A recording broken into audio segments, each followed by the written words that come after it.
I actually think the remedy for the chaos and the conflict in the world today is actually very simple, and it's acts of kindness. Because across the board, it transcends religion or politics or the economy or forecasters or conspiracy theories. We all know what kindness is, and we can all practice kindness. So seeing the possibility in somebody else is an act of kindness that also enriches you when you do it. So it's nothing but a win all the way around, and people can start practicing kindness on whatever level appears to them right now. All right. Thank you, everyone, for tuning in to the Blessings podcast. Today, you are in for a treat. I have a bit of a long introduction, so please stick with me. Not long ago, I won a contest, and the prize was a special book hand selected by today's guest, an amazing guy known as Mr. Fire. I didn't receive one book in the mail, I received two books. And the title of one of those books was Unexpected Kindness. And that's exactly what it was to me. It's how I felt when I received two books instead of one. And I thought, wow, what a nice thing to do. I was over the moon. It was really beautiful. And it was a bit of a double entendre moment there. The title of this bonus book was the experience that I was having in that moment.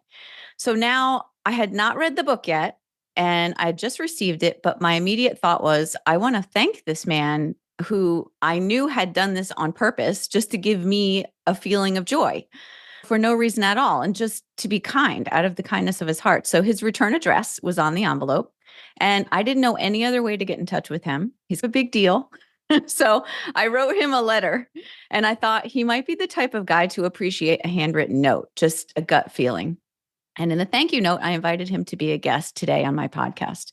I put it out there to the universe. And a short time later, I received an email from him accepting my invitation. And so today, I am beyond pleased to have with me from the famous series, The Secret, Dr. Joe Vitale. But that is not the end of the story. As I was preparing for the interview with this man of such strong energy, and I was feeling the energy all around the interview. I'm very clairsentient that way. I was going through his books and going through his interviews online to gather my research to prepare my questions. And I was laying in bed one night and I began to read the book that I received in the mail, Unexpected Kindness. And I had the strongest moment of serendipity of my entire life because this book starts out by describing the exact scenario that took place for us to connect here today. What I did not know when I sent that letter, and what I did not know when he accepted my invitation to be a guest for us all today, and what I did not know until I opened that book about a week before this interview was that the book Unexpected Kindness begins with Dr. Joe talking about how he sent all these letters to people who then replied to him and how grateful he is for those connections and that energy. So, what I did instinctively is the exact premise of that book. It's the entire foundation and footprint of the book. And I can't think of a more mind blowing moment I've had in my entire life. Dr. Joe, thank you for facilitating that. I think we are meant to connect here today for sure. I know that you're just finding this out now. Maybe you thought I had read the book before I wrote you the letter, but I did not. I'm just thrilled beyond the ability to express how this is a real life example of everything that Dr. Joe stands for and everything that I teach as well. And it's the most beautiful evidence of miracles and the way the universe works. So I know that was long, but Dr. Joe has over 90 books or in that range, 15 albums with his group, which I love. Dr. Joe and the Band of Legends. Love that so much. He's the creator of Zero Limits Living TV. And there is a Zero Limits movie coming soon and so much more. So thank you for being here and welcome to the show, finally, Dr. Joe Vitale. What a wonderful, heartfelt introduction. I didn't know any of that. And when you wrote to me, I didn't know whether you read the book or not. And it didn't matter to me. I just felt your kindness in making the offer. And I had the inner prompt to say yes. And so here we are.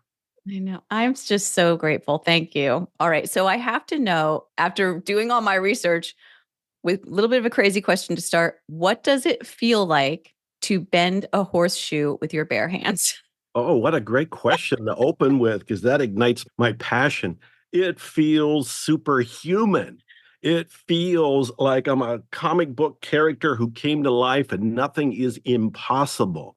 I'll tell you, there is no feeling like holding a horseshoe, which was built for a horse that is made out of metal to withstand 2,000 pounds of pressure. And you hold it in your hands, and with your intent and your muscle and your persistence, it actually melts in your hand.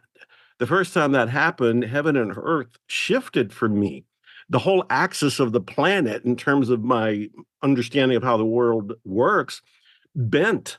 And I realized if I can do that, what else is possible? So it is an exhilarating feeling. That is so cool. And you only just recently learned how to do that, right? I did it in one day and I did it reluctantly. It's probably worth telling the story because a lot of people talk themselves out of doing things that is actually within their reach with a little bit of enthusiasm, a little bit of mentoring, and a little bit of patience. I had wanted to do strongman training and bend horseshoes and drive nails through boards. I wanted to do it since I was a kid. I'm in my 70s now. And I've known a lot of the strong men and the people who do these things. I've just gone in their circles. They've shown up in my house. We've had these conversations. But one day I got an invitation to do a strongman training in Austin, Texas, which was about an hour away from me at the time. And I thought, I'm going to go. I want to find out what their tricks are. And so I drove there, and the whole time I'm going there, I keep thinking I shouldn't be going to this. I, at that point, was like over 60 and overweight and had no skills in doing this and hadn't been working out, didn't have any muscle mass at that point. And I thought, what am I doing? But I kept driving. And then when I got there, I looked in the room. They were all young. They were all fit. They were all trained. They all had experience in strongman training. And I'm the old senior wandering in. And again, I almost left. But I thought, you're already here. See what you can learn. First thing I learned is there's no tricks at all. These people are actually bending metal. And then the next thing that happened is they said, we're all going to bend metal. We're going to bend nails. We're going to bend horseshoes. We're going to do some feats of strength today. And I thought, oh, geez, I don't think I'm going to be the loser. Again, the self-talk, the mind is going on, just criticizing me and saying you should just get out. Nobody will think anything of it if you drive off. They don't even really know who you are and why you're here. But I stayed. I stayed. I said yes to the opportunity. And then when we finally did get around to the horseshoe, they had me hold it, and I was in front of the group, which was around 20 or 30 people. And there's nothing like the peer pressure of 30 fit people yelling and encouraging and the psychic power that is coming your way. And they had already trained me on how to hold the metal, how to position it in my hands, how to protect my hands. So there was some groundwork done, but I still thought this is not going to happen. And I also remembered, and this is one of the biggest takeaways in life, is I was told you're going to want to quit just before it bends. And I kept thinking, this is so applicable. All of us go for these goals, and it seems like it's never going to happen. And this little analogy, this metaphor, this whole idea of you're going to want to quit just before the shift. So I'm standing in there and I am sweating. I am holding that horseshoe. I am doing everything that this guy can do to bend that horseshoe. And everybody's saying, stay at it. And so I'm staying at it thinking this isn't going to work. And it started to bend. It started, I looked down at my hands and it's actually working. The metal is turning into rubber. And I still have the horseshoe. It's on the shelf around the corner there. I bent it. I bent it. And again, as I was mentioning earlier, my life changed in that moment. I had already done a lot in my life and accomplished a lot, but to bend a horseshoe, a lifetime desire since I was a little kid, and to do it in front of this group. And of course, I went crazy at that point. I started bending nails. I started bending horseshoes. I started giving them out to people. I'd Nothing have was lunch safe from you. yes, I would say, hey, I would go to lunch and say, I bent this nail for you and give it to them. And they're like, why? And what do I do with this? Oh, that's too much. Oh my gosh, what Oh, the an amazing momentum. story. That is so amazing. Okay, so many things come to mind, but the Right. the story from Think and Grow Rich, 3 feet from gold, you're familiar with that story, how Sure. of course. So the idea that when you get the urge to quit, that's actually maybe the universe saying to you, you're almost there. You're almost there. I remind myself of this all the time. It looks like something's not going to happen, but we don't always see what's going on behind the scenes. And there's momentum happening in the invisible world, and there's momentum happening with other people doing things that you don't yet know about. And if you just keep at it, at some point, the metal bends. At some point, you get the phone call. At some point, the thing you were waiting for actually happens. And very often, it's a test of patience just to find out, are you going to hang in there? Let's see how well you're going to do. And much like the horseshoe, hang in there. And I got a bent horseshoe. That's amazing. The thing that strikes me about that story is that you said you didn't believe it was Right. going to happen. That's right. That's Yeah. right. So you have these pieces that have to come together, and belief is usually one of those pieces. How do you Yeah. explain it being able to happen without the Oh, belief? yeah. This is one of the greatest insights I've had in later years. I am certainly a guy who gets on soapboxes and says, hey, change your beliefs. You can have a different reality. Your reality is created by your beliefs. Change your perception, and suddenly you have new experiences, all of which is true. But Yes. I've also had the insight that you can accomplish things without belief. And I'm pausing for that to sink in because for a lot of people, including me, it rattles our cage. We go through all of this evolutionary growth. We go through all those self-help modalities. We learn about beliefs that are empowering us or limiting us. We learn how to take control of the beliefs. And then here comes this guy who says, you know what? You don't actually have to believe it to achieve it, which even violates Napoleon Hill. One of the greatest quotes of all time is from Napoleon Hill, who said, if you can conceive it and believe it, you can achieve it. I love that quote. I wish I had written that quote. It is fantastic. But I found out you actually don't need to believe it. If you can conceive it, you can achieve it, and you can skip the belief. So Yeah. this And is you the have that persistence part. That's oh, also a part of Napoleon Hill's thing. But you must have, at some level, you thought it was possible because you that wouldn't have is a been there. that is a great insight. You are absolutely correct. At some level, I thought there was a possibility, but it wasn't the kind of strong belief that we all talk about and we all want. What it was more than anything was the whisper of a possibility. It was just a very weak sense that these guys did it, so maybe I can do it. But I'm going to tell you what really pushed me over the edge. And this is, again, an analogy that's a metaphor, whatever you want to call it, that we can use in all aspects of life. I saw other people do it. Mm. That gave me the inclination. They're human. And yes, they were younger and they were more athletic and they had more experience. But if it is possible for anyone, then it might be possible for me. And that sliver of hope, that weak belief, if you will, gave me the opportunity to try it or not. I could have just said, this isn't for me, and I don't want to hurt myself and disappoint myself or be a failure in front of all these people, and just wandered off, go through the door and go to lunch. But I stayed because, in a sense, seeing other people achieve something tells us that we can achieve it too. At least we have the possibility. When I was homeless and when I was in poverty, I read about people who had been homeless and in poverty. And by reading about them, and at that point they were writing books, they were a success, it conveyed to me that, Joe, you have a possibility. You have the chance of this working out. May not have total belief in that idea, may not have total belief in myself. There is enough to make me take action. Yeah. There's enough, just one little spark is enough. That's all you need to start a fire, right? Speaking of fire, why do they call you Mr. Fire? Oh, that's a great question. Decades ago, I was with a woman who suddenly just started calling me Mr. Fire. And one time at Oh, lunch, I said, why are you calling me Mr. Fire? And she said, every person you get around, you light a fire under them. You're inspiring them, you're motivating them, you're encouraging them. And this is last century stuff. I wasn't in The Secret. I might have had a couple books out, but no real fame, fortune, or known for self-help teachings. But it was really my nature was to encourage myself and to encourage others. If I saw anything in somebody that was like kindling wood to do something, I would encourage them. And she saw that and just equated it by I lit a fire under people. And so she started calling me Mr. Fire. when the internet came around, and none of us knew what we were doing in the 90s. What is the internet? And what do we do with this? What's a website? And we need a name for the website. I just named mine my nickname. It's MrFire.com, and it's still MrFire.com today, 100 years later. So it all came from her.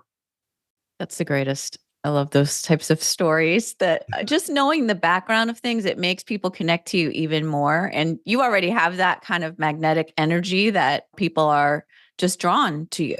And you touched on this just a moment ago. You said that you had lived in poverty. I wondered if you could talk a little bit about the rags part of your rags to riches story and what that was like for you. And then what was it that helped it to change for you? Was it a gradual or was it like flipping a switch for people who want to change their lives? How'd it happen?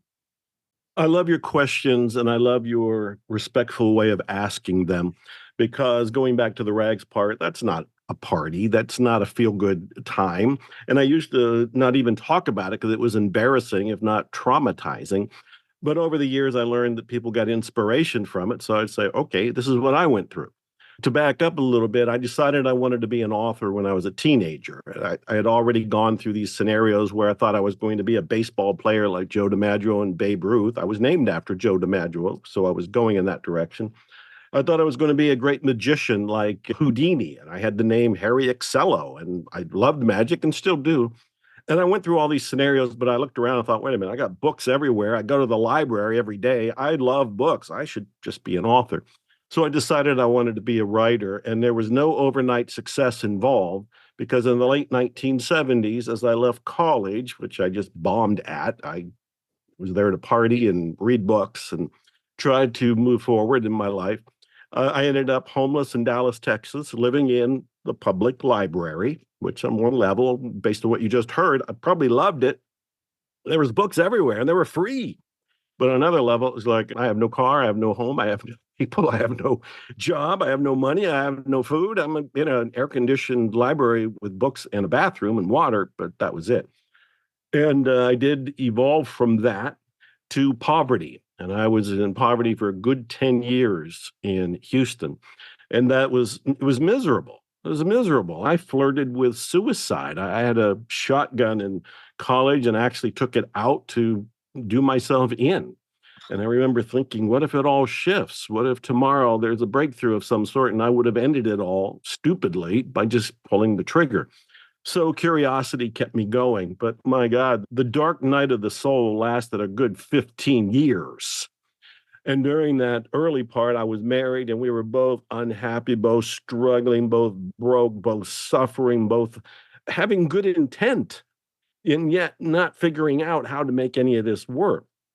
There was no sudden lightning strike of an awakening. It was more of a slow process. A lot of people in interviews say, hey, what was the turning point? There wasn't a one moment, but there was a series of moments. And they actually lead back to what we were talking about earlier. They were leading to beliefs. As I was reading books like Think and Grow Rich, which really upset me because I read the book thinking I'd be rich when I was done, and I read the book and I was still broke, and I threw the book against the wall. And I read books like The Magic of Believing, which deeply influenced me, and I was able to use it in some areas, but not in wealth or getting published or making any money or being able to feed myself and any of that stuff. So I was disappointed, but I kept chipping at it. And I remember there was at least one pretty major aha when I realized that I wanted to be an author like people I admired: Jack London, Call of the Wild, Martin Eden, he wrote 50 some books, Ernest Hemingway, The Old Man and the Sea, people know his name. Both of them were alcoholic, miserable suicides. And a part of me thought I needed to model my life after the drama in their life in order to have something to write about and in order to earn my success. When it dawned on me that, wait a minute, that is an operating belief that I wasn't aware of, like a lot of the most operating beliefs, they're in the subconscious/unconscious mind. When I awakened to the idea that, wait a minute, that worked for actually, it didn't work for Jack London, and it didn't work for Ernest Hemingway, and I was modeling their lifestyle. I can model their writing style, but not model their lifestyle. And I remember thinking there's bound to be some authors around who are healthy and prosperous and productive and happy. And I looked around and started finding some like Ray Bradbury, who I got to meet in later Mm. life. And I would look at that and thought, wait a minute, I should just shift my focus and model somebody a little bit more well adjusted. And as I started to do that, I would say it was the beginning of change. But there is no internet, there's no podcast. I don't think the word existed. There's nothing like what you're doing to help so many people. And so I was pretty much doing it as a lone ranger, which was another one of the reasons for a downfall, or at least for the sluggish evolutionary movement to success, trying to do it all by myself. That's one of the rules for Mm. failure. But that's Mm-hmm. what I was doing. So there was a whole lot of little things like that just kept me going and kept me gradually awakening, but certainly not an overnight shift. Yeah, I love that you just referenced the idea of having other people because that's been a theme in everything you've talked about so far. The theme in the horseshoe bending, you said the psychic energy, the Yes. people, Yeah. and then your later experiences, they all involved other people. And that's part of Napoleon Hill's mastermind principle that you Exactly. need a Yes. team, you need other Yes. people. I have found one of the secrets to success is to have at least somebody who believes in you almost more than you believe in Mm, yourself. And yeah. I've had that. If you've been reading Unexpected Kindness, the book I sent you, there's story after story of people Yeah. who helped me and believed in me when there was no evidence I was going anywhere.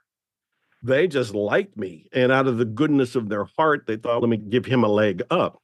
But they didn't do it because they thought, oh, he's going to be in a movie one day, or he's going to write books one day, or he's going to be a success one day. There was no evidence for that. There was no possibility in that current reality back then for them to see it. They just did it out of kindness. And I found that when somebody believes in you more than you believe in yourself, or at least a little bit more than you believe in yourself, you can achieve by God miracles. So masterminds, mentoring, coaches, these are all part of the secrets to success. Mhm. And that's why it's so important for us to Hmm. see the potential in one another when we approach even strangers, to just see that they are pure potential, like that there's so much there that's possible for them. And if we could Wow. all do that for one another, imagine how much we could achieve ourselves. Absolutely. I'm so glad that you mentioned that because I actually think the remedy for the chaos and the conflict in the world today is actually very simple. And it's acts of kindness. Because across the board, it transcends religion or politics or the economy or forecasters or conspiracy theories. We all know what kindness is, and we can all practice kindness. So seeing the possibility in somebody else is an act of kindness that also enriches you when you do it. So it's nothing but a win all the way around, and people can start practicing kindness on whatever level appears to them right now. Yeah, I agree. I love that. Okay, so you mentioned Ray Bradbury. He happens to be one of my favorite authors as well. And I often use a story of his called The Veld. Are you familiar with that story? Not offhand, no. Okay, it's a short story he wrote, but it's the idea that in the story, some children are exposed to this babysitter, which is a screen that shows them whatever is in their imagination. And they begin to imagine horrible things, and it comes up on the screen. So it's this introductory to his whole science fiction thing of technology kind of being Yeah. bad, or in a way. And I think it's good and bad. But you have said that the news and movies and things like this, our technology is exposing us to these subconscious, maybe negative Yeah. ideas. And so, can you talk about that a little bit? Because you just referred to that, the kindness being the remedy. So, let's talk about the other side of that, like what's going on and how we can counter that Well, you influence. counter it. The number one thing you can do to counter all of it is turn off the mainstream news. The mainstream news is programming you, which is one reason why it's called programming. Programming. And it's programming you to believe in scarcity, to be in fear, to think about lack and limitation, to be more pessimistic and terrified of life itself. And they're doing that because they want you to pay attention because they have commercials every now and then to sell something, and you're in Mhm. a riveted, hypnotic state to pay attention to it. So I tell people turn off the mainstream news. That's one thing you can do right now that'll make you happier and healthier. And I know people argue about, I need to know what's going on in the world. It's like, all right, we'll go on a news diet and turn it on for 5 minutes, get the headlines. And if nothing's burning down in your neighborhood, go on about your day and do what you know to do, or what you feel to do is the right thing to do for you in your life and your pursuit. And I also tell people everything is programming you. Everything. It's not just the news. The movies you're watching are sending messages to you. The music you're listening to is sending messages to you. Whatever you're reading is sending messages to you. And I can go on. And what I ask people to do is be aware. Be aware. Now, you had mentioned music. I've got 15 some albums. And when I started doing music, I decided I was a self-help musician. I was going to be a self-help singer-songwriter, which was the marketing part of my brain saying, Joe, you have to be different from the 4 billion other musicians out there. And one of my arguments was, look, I love the Rolling Stones. But if you've ever struggled with, I can't always get what I want, you can thank them. They've been singing that song since 1967. And we all dance to it. We snap our fingers to it. And we go, oh, man, what a great song. Mick is so wonderful. And it keeps saying over and over again, I can't always get what I want. Like, yes, you can. It's programmed us. Right. And now, once you're aware of it, you can listen to it and enjoy it and just realize that that's a song lyric. That is not your life affirmation. And it is not a fact of the universe. You can look at it as a belief if you like. But this is what I'm saying is pay attention to what you're watching, what you're listening to, what you're reading. Pay attention to the people around you. What are they mumbling about? Because there's a lot of gossipers. There's a lot of victim-oriented people. And you can fall into that if you're not aware. So the big ticket to freedom here is just being aware of what's around you. And then you can look at it like a theatrical experience. It's like, I'm going to watch this movie. It's all about, I don't know, nightmares that come to life, a little bit like the Ray Bradbury story. And if I'm just watching this for entertainment, then you're probably okay. But if it actually is getting in and you feel nervous or scared or you can't sleep that night or the next day you're a little on edge, you have to realize you were just programmed. Awareness is the key. Yes, awareness is the key. Absolutely. So true. I love that so much. And I think when you're talking about things like the news and your movies and the people that you're around and things that you're reading and everything you're putting into your body, even the food you're eating, like you're right. curating your mastermind with all of that stuff. And you're actually making your circle, you're making that, and you're in charge of that. And you say something that I have really connected to, the idea that we have to realize we have the choice. Because we grow up, other people are making choices for us. And then there comes a time in your life when you transition to making your own choices, and people forget to make their choices in an intentional way. They forget because they never knew. For the most part, people are born into this state of what I'll call victimhood because they're really dependent as little kids. And we're going to die if somebody doesn't feed us and change us and bathe us and do all those wonderful things to get us up on our feet and help us to start walking. So we're very dependent. And during that time, we're downloading all this information. We're seeing it, we're hearing it. It's in the culture, it's in the religion, it's in the media, it's in the school system. And we innocently download it because it's part of our survival system. We're being programmed to live in this particular way. There's no thinking about choice. We're making choices subconsciously, but we're not consciously making any choices. We're just kids. And it isn't until at some point in later life, these days it can happen when you're a teenager, it can happen when you're an adult, it can happen when you're a senior, but you see an episode of this and suddenly there's an aha, I have a choice. Or you saw the movie The Secret, which introduced the idea of a mental tool that people can use to leverage their life in a way they wanted to go. And for most people, they never knew it. They never heard it, which was one reason the movie did so well and still does well 16 years later. It's because it was a breath of fresh air and it was telling people you can actually direct where you would like to go in your life. Most of us never heard that. So we didn't know we even had a choice. And then when we do first hear it, like maybe somebody watching or listening to this, and they suddenly start thinking, I have a choice. Now they're going to be a little awkward and clumsy because they don't know how to make the choice, and they're going to feel a little insecure about the choice and how to pursue it. But that's why we need all the positive books, the success literature of the world, more movies, and a lot of them have been coming out that are along the line of The Secret, more music that is more positive and encouraging, and helping to program us for success, because it will reinforce the idea that we have the ability to choose. We sure do. And when we can tap into that power, we can do things like bend horseshoes. Right. That and more. I That keep and more. telling one of the things I tell people when I coach them or mentor them or have masterminds and they're in it, and when they set intentions, I'm a big believer in having intentions for this episode, intentions for the next thing I'm going to do, intentions throughout the day. And that is to always ask what would be better. I state an intention, and then there's a little tagline where I say something like, what would be better than this? What would be bolder than this? What would be badder than this? What would be more bodacious than this?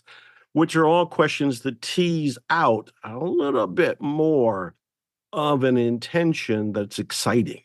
It's one thing to think about bending a horseshoe, but what would it be like to actually go bend it? And then when I bend it, I actually went through a period where I thought, I wonder if I can bend these and sell them as art. So it's just my mind stretching what's possible into what other people might think is impossible, but just looking for, do we have any limits? Which is really where my exploration these days, in my latest books, the TV show that you mentioned, Zero Limits Living, the movie Zero Limits, is really to explore, do we have any limits? Do we have any limits? And I tend to feel we don't. Yeah, we haven't really answered that question. Can we answer it? If we continue to push beyond what we feel are our current limits, will we ever have an answer? I guess the answer is then that we don't have limits. That's Yeah, wow, that's I a actually mind-blowing thing to think about. it is a mind-blowing thing because it opens up the world to not only possibilities, but impossibilities.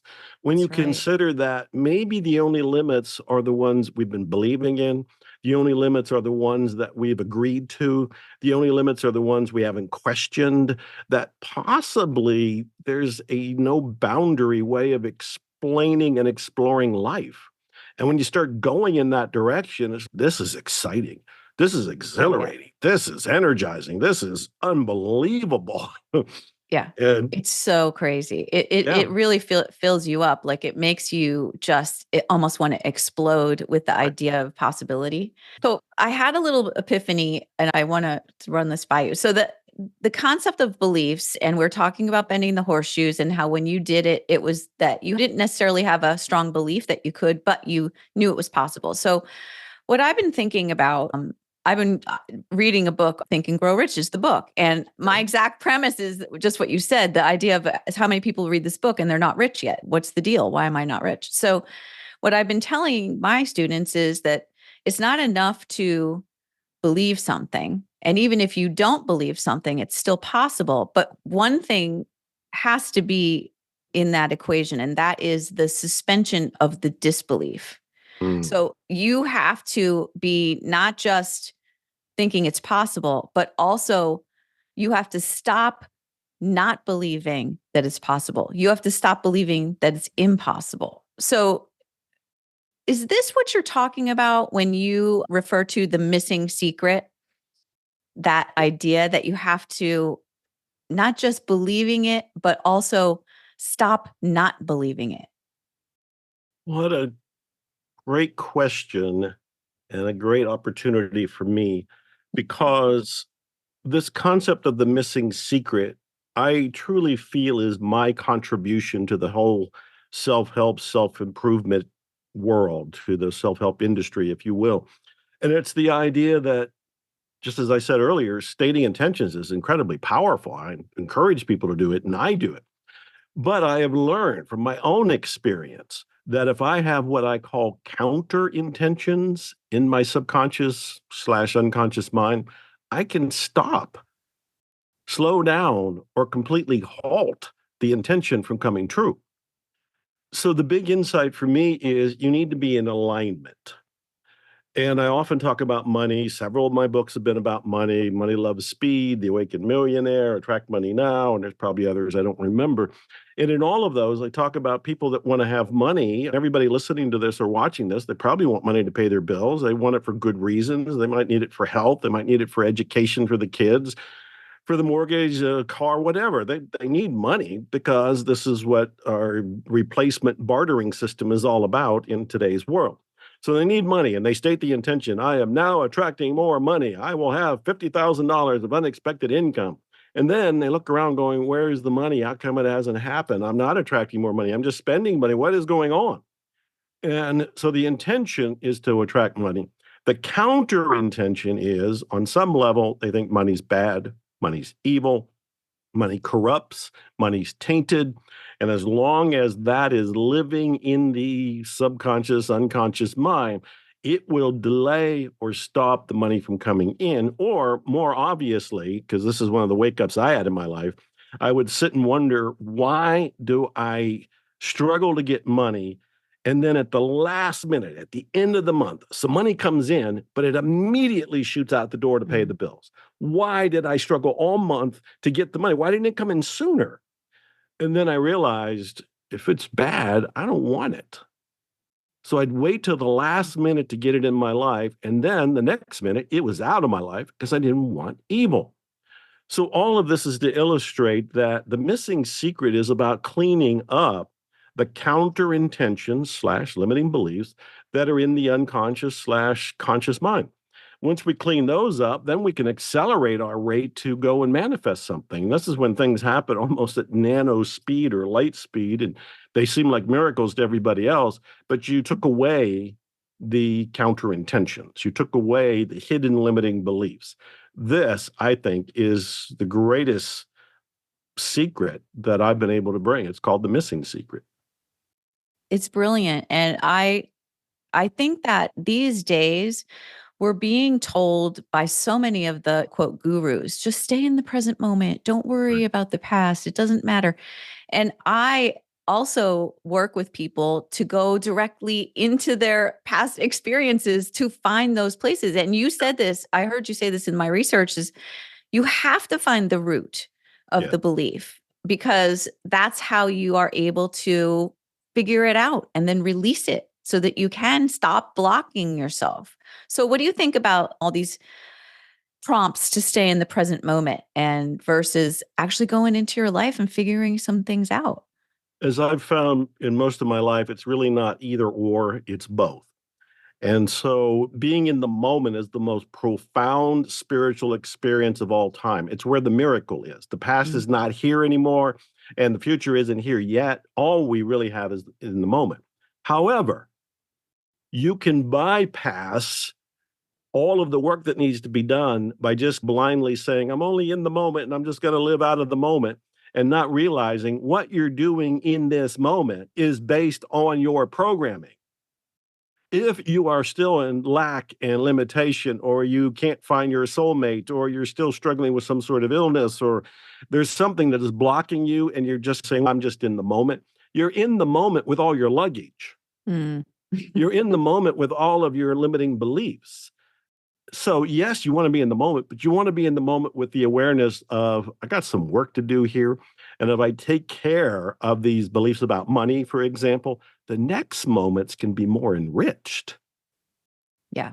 So you want to be in the moment because that's really all you have, but you want to be in the moment and do your work because that's what's needed to change all the future moments, including the one you're in.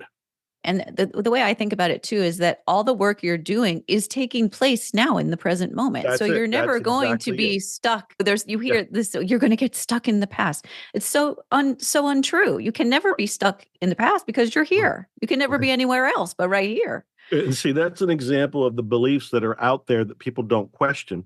And they don't question them because they seem like fact. They seem like reality to them. They're Mhm. reality to the extent that they have fueled the belief with enough energy and unquestioned it, that it will appear to be real, but it's Yeah. not. And Right. so I'm always inviting people, including myself, because I'm still working on myself in my 70s here, to question everything. When you hear yourself say something, and it's really useful to pay attention to how other people are speaking, because you can hear their beliefs, and it makes you aware that you're speaking limiting beliefs too. And when they come up, like you'll be stuck in the past or whatever the belief happens to be, you have to look at it and say, is that really true? Is that a fact? Has that been proven? Has science really backed that one up? Because when you really put the light of awareness on it, you find out it evaporates. It wasn't true at all. And now you're free to go and make a difference in your life. Yeah, that's right. And there's a certain percentage, I don't remember the exact number, but of actual scientific knowledge that becomes later found to be untrue. I'm so glad you So, said, oh, I'm so glad you said that. I am really tired and frustrated with people worshiping the God of science. I know. I have interviewed different scientists, and some of them I put on the spot and say, look, the problem I have with science is that you got them out with a conclusion today, and either you or somebody else is going to run a similar experience and find out, oh, that conclusion wasn't actually correct. Happens all the And time. It happens every day. it It's happens, all right? the time. All It the time. happens They're all the discovering time. new things, and you really do have to be open to questioning. Otherwise, we don't learn. Absolutely. Yeah. All right. So I want to talk to you a little bit about one of my favorite things that you're known for, and that's the Ho'oponopono. So Oh, I have a little bit of a quick story. sure. I had run into a health issue in my life, and I ended up seeing every doctor imaginable. Still a bit of a mystery, this issue, and mostly gone because I have found some things like the Ho'oponopono to help me heal. And I started taking a class that was called DNA reprogramming about epigenetics. Mhm. And they referred to your material and to the material of the Hawaiian doctor who you wrote the book Zero Limits with. And so I read the book and was my first introduction to you, actually, even before I met you in Craig Siegel's group. What was that book? So I was already familiar with that. And I started to do the Ho'oponopono in addition to some other just lifestyle changes that I had made. And it was the Ho'oponopono that was the thing that escalated my healing Wow. in a very real way, like very tangible. And I do attribute it to that. So I want to talk about it because I think it's a really important tool that people can use. And basically, it's these 4 sentences that you say, and it's supposed to clean you and not just you, but everyone and everything in your experience and in your awareness. So, can you talk a little bit about why it's so important for people to embrace tools like Ho'oponopono and talk about what it's done in your life? I think we need to embrace tools because we can use all the help we can get. And I don't like to think that there's only one tool available for everybody in the entire planet. There's bound to be thousands, if not hundreds of thousands of them. I love discovering tools and finding out what can help me get to the results I want even faster. And Ho'oponopono was one of them. I've been very fortunate. I got to work with Dr. Hulen, who was the therapist that brought modern Ho'oponopono to the world. He was doing it in a small way until I came out with the book Zero Limits, and then it exploded around the planet. The first thing to understand is the story behind Ho'oponopono that really caught the nation and caught me, caught the planet and caught me, was the true story of the therapist who helped heal an entire ward of mentally ill criminals in Hawaii using this bizarre technique that nobody knew about at the time. And that hospital was so dangerous, the patients were sedated or shackled every day. It was just unexpectedly crime oriented. But they needed to have a therapist on staff. They got Dr. Huland, who said, I'll go there, but I'm going to do my own brand of therapy. His brand of therapy had nothing to do with working with the patients. He worked on himself. Yeah. And I'm pausing for that to sink in. He worked on himself. As he looked at the patient's charts and he noticed he was reacting emotionally to them, he was repulsed, he was angry, he was confused, all these different things. He would use Ho'oponopono on those feelings in him. As he used Ho'oponopono on those feelings in him, lo and behold, those patients started to get better. They reflected his inner growing serenity. They didn't have to be shackled. They didn't have to be sedated. Within months, some of them were pronounced normal. They were being released to society.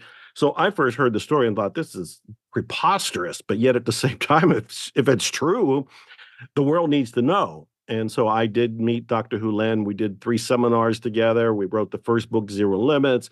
I've since written At Zero, the 5th phrase, and the new book that'll be coming out in July of 2024 is Zero Limits Living. That'll be the new book. So in essence, I'm sure everybody wants to know, what are those 4 phrases? And that's boiling it down to really the simplicity of what actually works. And I'm going to walk people through it right now. So if they can think of something that's bothering them, and it could be another person, it could be a situation or something that they're trying to achieve or attract. It could be more money. It could be the health experience. We all got something we're going for. And at times it feels like we're stuck or nothing's happening, or we feel uneasy, we feel uncertain. I want people to conjure that up first. And then second, realize, where do you feel that? It's all in you. Even if you point and say, oh, my next door neighbor is making too much noise at night and it's bothering me. Where's the bother? It's in you. If you say that this person, my relative, is sick, where do you get concerned about that? It's in you. All of your experience is in you, which means that's where you do the cleaning and the clearing and the rearranging. Ho'oponopono is a Hawaiian word that means to make right. And what it's making right is your perceptions. So when you're looking out there in the world and you're saying, that's wrong, that's bad, that's bothering me, and you realize you're feeling it all in you, so the source must be in you, you have perceptions in you that are causing these feelings, that's when you address Ho'oponopono. The 4 phrases, you say them inside yourself as a kind of prayer to your connection, which could be divinity, could be called God, could be called Gaia. There's 1,000 different names for this higher form of energy. Napoleon Hill called it infinite intelligence, which I thought was a kind of a religiously neutral way of saying there's a higher power. And we won't call it God, but it is pretty big. So the 4 phrases are, I love you, I'm sorry, please forgive me, and thank you. I love you, I'm sorry, please forgive me, thank you. You can say them in any order. They're very simple, obviously. I love you, I'm sorry, please forgive me, thank you. And if you can give me one more minute, I'll expand on what's happening there. Because when you say, I love you, I'm sorry, please forgive me, thank you, what you're really saying is some sort of communication along the lines of, I'm sorry for whatever beliefs are operating in me to create this perception. Please forgive me or even my ancestors for whatever we have done to create this mindset, this way of looking at the world or looking at this particular situation. Thank you for cleaning up my perceptions, my belief system, the way that I'm looking at this. Thank you for the healing. And I love you for this process. I love you for my life. I love you for this cleaning. I love you for this clearing, and so forth. So the 4 phrases, I love you, I'm sorry, please forgive me, thank you, are a shorthand for a longer request. And you're making this of what I call the divine or the great something. And what it is to do is to clean up your beliefs. The nice thing about Ho'oponopono is you don't need to know what the beliefs are. You just know you're bothered. There's something that is aggravating you, something you're confused about, something that's in your system, and you want it out. You want it corrected. And so you trust Ho'oponopono and the divine to clean that up for you, which is why it's called cleaning. It's cleaning up the data, the beliefs in your mind. That is the turbocharged, condensed Cliff Notes version of Ho'oponopono. Okay, I love that. And Ho'oponopono is very powerful. And it's one of those things where I think you use the example is you don't have to know how your transmission works in your car. Right. You Right. just know that it works. Yeah. And I love that you just made emphasis on the idea that it doesn't matter what order you say these in. I actually had a debate with someone about this, and I said to them, I don't think it matters what order you use. And they were like, they insisted it had to be a particular order. And I didn't really get into it, but then I just thought, all right, maybe. And I looked it up and I did find some people say it has to be a particular order. Some people start with the I'm sorry, but I had learned to start with the I love you. And so knowing it doesn't matter is very freeing. And so what do you think about that, the order. It doesn't matter. And I worked with Dr. Hulan for Yes. 10 years and did a bunch of events. He came to my house in Texas. We did restaurants, walks, coffees, and I had a lot of time with him and asked everything I can think of, including that question. And he clearly said, it does not matter. You are doing what feels right to you. In fact, Ho'oponopono was an absolutely personal experience. And by extension, in Ho'oponopono, there's nobody else on the planet. Everything that you perceive on the outside is actually an illusion. It's Maya. It's a It's Maya. dream. It's a projection from what's inside of you. Ho'oponopono is really a one-person creation process because you go inside of yourself and whatever you're looking out at and saying you don't really like, you consider that's really just part of the movie out there. And because it's a movie and the projector is in your head, you go back to the projector and say, I'm going to edit this film. And you're editing it with, I love you, I'm sorry, please forgive me, or whatever order that you want to say. But you're making the request through you to your connection to divinity. And it is to take care of the unconscious programming, the projector in your head. And when it's taking place, you then look out into the world, and whatever that scene was, it's gone. It got moved. It's almost like you have a neighbor that's bothering you, so you go inside, you do Ho'oponopono, and one day you look and they moved. On one level, Okay. it had nothing. That's a great On one technique. level, it had nothing to do with you. On another level, it Right. had everything to do with you. Exactly. Oh my gosh. So true. Wow. All right. First, you literally wrote the book on it. So we know this came directly from Dr. Hulin himself, which is amazing. And I also think that if you're called to start with one sentence or another, one phrase or another in that series, there's a reason why that's the one that you need to start with for that time. And you should just follow your heart on it. Yeah, there's no rules about this. This isn't like you have to go and buy a rule book and always when this situation do, I love you first. Yeah. No, it's whatever is convenient and resonating with you. Right. In fact, another question I would ask Dr. Hulen, because I heard this all the time, is people were upset about saying, I'm sorry or please forgive me. They would Mhm. stomp their feet and say, I didn't do anything wrong. Why would I say I'm sorry or please forgive me? And the first understanding is you're not saying I'm sorry or please forgive me because you did anything wrong, but because of your lack of awareness around your own beliefs. And even the complaint about, I don't want to say this, is showing that you have beliefs about words. I'm sorry, please forgive me, are pretty darn innocent words. But I went to Dr. Hulan and I said, what about these people who don't want to say it? And he said, they don't have to say it. Okay. Interesting. Wow. It's not a rule book. It is your connection to the divine. I've Yeah. actually said you can have profound changes with only one of the sentences. If you walked around saying, I love you, Mm. just that, I love you, you would transmute everything going on in you. You would have this wonderful connection to the divine. And anybody you saw in the dream world of everyday 3D reality would feel the love. So we can play with this all we want, but people are looking for rules because they want to get it right. All they have to do is follow their intuition, use this as a guiding light to get to some sort of transformation and follow the simplicity. I love you. I'm Mhm. sorry. Please forgive me. Thank you. Or I love you. Mm. Yeah, it's very profound. I really encourage people to try it. It is life-changing, the Ho'oponopono. So thank you. Mhm. And also the book Zero Limits is a great resource on that. All right, so I want to ask you about your life as a singer-songwriter because a lot of people don't know you in that way. And I think it's amazing. And you started this when you were 60, Yeah. right? Yeah. 10 So years ago.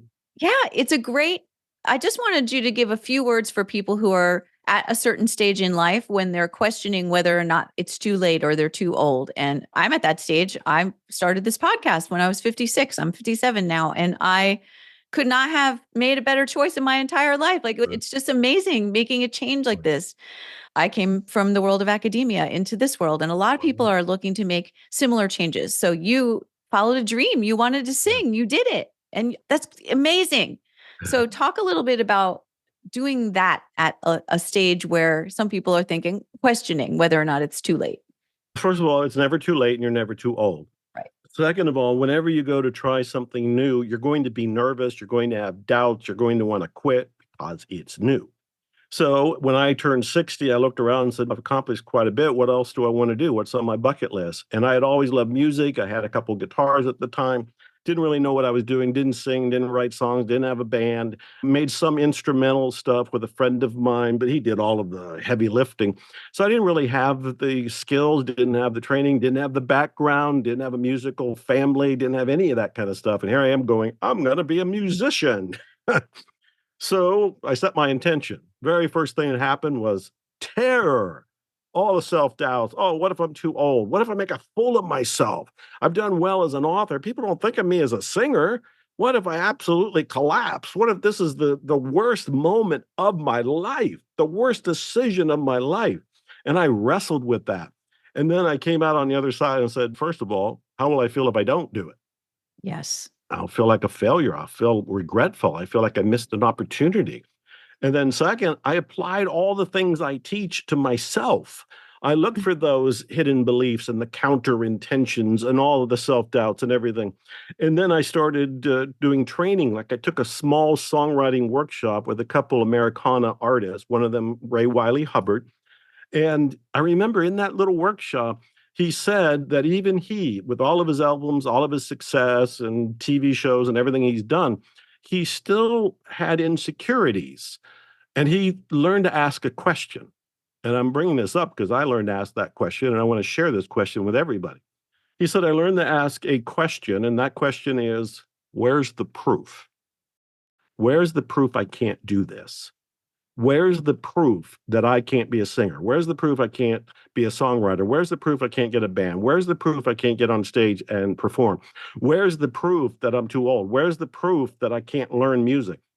There's no proof. None. And when you have that understanding, oh, that just collapsed a whole world of negative beliefs. Because if there's no proof that I can't do this, then I'm free to try. And I did, of course. The long story short is I put together a band, and they were all far more successful than me. My drummer has the same name as me. He's in the Rock and Roll Hall of Fame. He's the drummer for Joe Walsh and Neil Young and just about everybody from the 70s till today, and he's still active. He's my drummer. Joe Vitale, and my bass player, Glenn Fukunaga. He's with the Dixie Chicks and Robert Plant of Led Zeppelin. And Daniel Barrett he's a co-author for one of my books, The Remembering Process, but he is the lead guitarist. He's the producer. I put the band of legends together. And then I did everything to train myself, including I had a half a day with Melissa Etheridge, who I've been a fan Wow. of for 2 decades. And I was in her home. I was at her kitchen table. We went in her garage, which was her studio. We worked on music together. I got chills all over me because this was a huge moment in my life. And I dedicated the last album to her. It's called The Great Something. And I have a song on there about her called Melissa Said. Anyway, I can tell you so many different stories. Some of my music has been used in soundtracks of movies. I performed in some of the movies. I have my own movie in production. When they come here in a week or so, I'll be playing guitar in that particular movie. Some of my songs were nominated for the Posi Award, which is the Grammys of Positive Music. And I now have, I think you said it in the intro, 15 albums. I'm saying it. I'm more impressed than anybody because I still remember the night going, I better not do this. I might just look like the biggest fool of all time. And yet, what's on the other side of it is one of the greatest accomplishments personally of all time. And Mm. some of the greatest stories I can tell about the songs and how they came to me and the struggles and how I got past them. I'm going to say one more thing here because I know we're going to run out of time, but I want to squeeze this in. Go. I made all these albums. I made 6 singer-songwriter albums, and everybody, including my band, kept encouraging me to get on stage and perform. I didn't want to do it. I was collapsing in fear, genuinely collapsing in fear. I could not see myself as a singer on stage with a band. It's one thing to be on stage as a speaker. You can pause, you can take your time, you can look at your notes, you can put up a graph. As a singer, that music is moving. It does not stop until the 3 minutes are up. And so you don't get any breaks, you don't get any pauses. It more or less has to be, in my mind, perfect. It took me forever. I had to have coaches. I had to talk to my band. I had to do the deep inner work. I had to visualize. I have no idea what I went through. Then, of course, I did it. and I got a standing ovation. And it's another one of those memories. And for all those who are thinking of doing something and they feel like I can't do it or I don't have the skills or I'm too old or too whatever, you would be denying yourself the most ecstatic moments and memories of your life by not saying yes to your own dreams. Oh, what a perfect sentiment to end this beautiful episode. I do Saying have it to isn't ask you. so, Oh, honey. that was beautiful. I just have to ask you if you could just share with us briefly the biggest lessons from your life, one or two. The number one really big lesson that I've learned after reflecting on these 7 decades and books and movies and everything, and going through homelessness and poverty and all of that, I would say the biggest lesson is the power of persistence. Mm. Getting up every day and moving forward, doing something in the direction of your dreams. In the early days when I'm living in a rundown room that has the toilet in the same room, and I've got a little $5 portable typewriter, I'm punching the keys every day. I'm Mm. writing something, and there's no internet. At that point, if you wrote an article or a book manuscript, you have to put it in an envelope, put the postage on it, send it off, and you wait weeks to months before you get an answer. And most of the time, it was no. In fact, almost 99% of the time it was no. And then I have to do the self-therapy back then to heal myself to get up and do it again. But I found as I look back, it was always persistence. Even today, it's persistence. Just keep doing what you know to do, moving forward. And it may seem like it's going to take forever, but persistence is what wins the race. Persistence. That's the biggest lesson. Beautiful. What about your blessings? What's the biggest blessing of life? What a great question. First, there's so many blessings, as you know from my book, Unexpected Kindness. There's been a lot of people who were unexpected blessings in my life who did unexpected kindness for me. But I'm going to say something that I guess is a little bit more esoteric and a surprise even to me. I would say the greatest blessing is realizing that I have always had a spiritual ally along the way. There's always been this force, this intelligence, call it a guardian angel, call it God, call it some whatever mystery you want to call it, there's always been something by my side. Didn't always know it. One of the songs, in fact, the album I mentioned, The Great Something, it's referring to that. That whole song is about going through life and being bloodied and feeling alone. And yet at some point I realized there was always the great something. It was always there and it's here now. That is the greatest blessing. And I guess I should point out the great something's with you too. Thank you. Thank you for everything. This has been a beautiful conversation, and I'm super grateful to have experienced it firsthand and to be able to bring it and put it out into the world for everyone to experience. Thank you. I want to thank you. You are the most remarkable energy. You sit there as this calm power source, and you very clearly and articulately come out with these questions that make me pause, make me excited, make me think, and make me spontaneously come up with an answer. It has been my joy and my privilege to be here. What a thrill. This is another one of those great moments in time in my life. So thank you. Thank you for reaching out to ask if I would do the show. Wow, you're making me cry, Dr. Joe. Thank you.